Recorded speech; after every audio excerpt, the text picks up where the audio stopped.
Hello, what I'm going to show you today is how to change this manual wheel valve which controls this radiator to this more efficient TRV.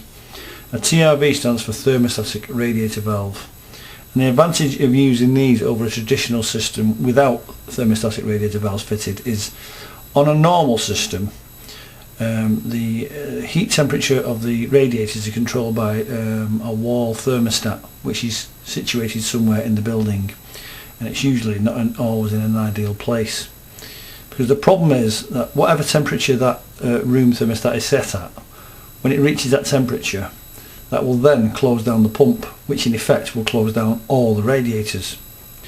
Now, the advantage of using a TRV is that it allows you to individually set each radiator in each room. And how that works is there's a sensing head on each of the TRVs which senses the ambient temperature around it, in other words the temperature of the room. Now that can be set between the settings of 0, which is off, and 5 being the highest setting. It goes up to 1, it goes up in 1, 2, 3, 4, 5. Now how that works, like I said, the head of the valve will pick up the temperature of the room, and inside here is a clever little button which what happens when it reaches that temperature, it will push the button down inside the valve and close off the flow here into the radiator, thus cooling the radiator. So the radiator can be controlled individually. Now when the radiator cools off and the room cools off, the reverse will happen, in that the button will rise back up again, allowing flow through and reheating the radiator and reheating the room, which is very beneficial, of course, because it means you can set each radiator individually in each room. So today I'm going to show you how to change that over.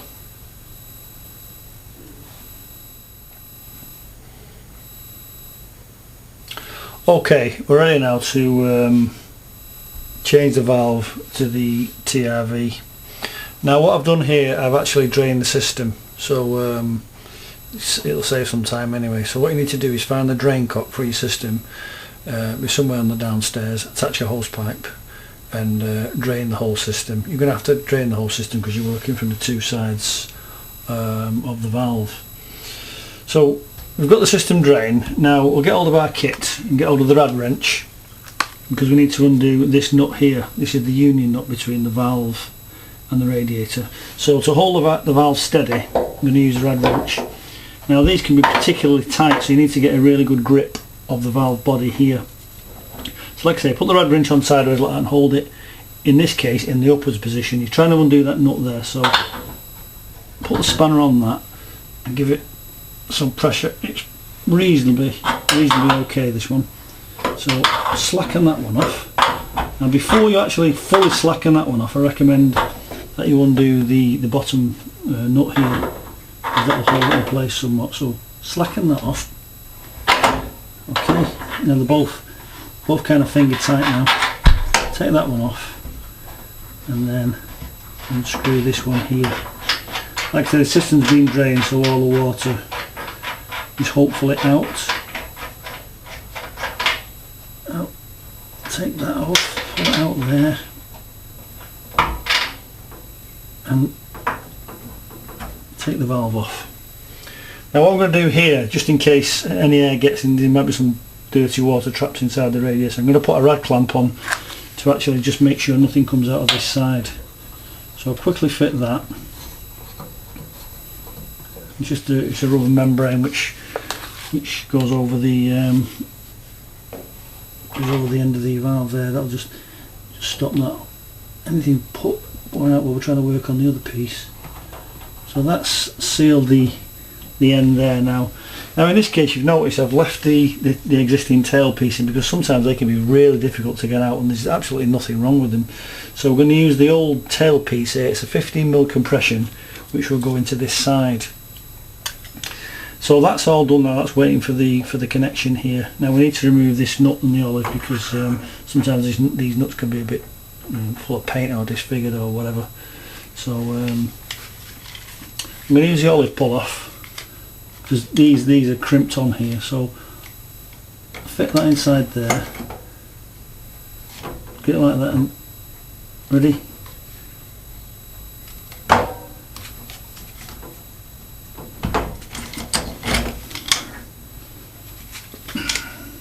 Second, get that inside there.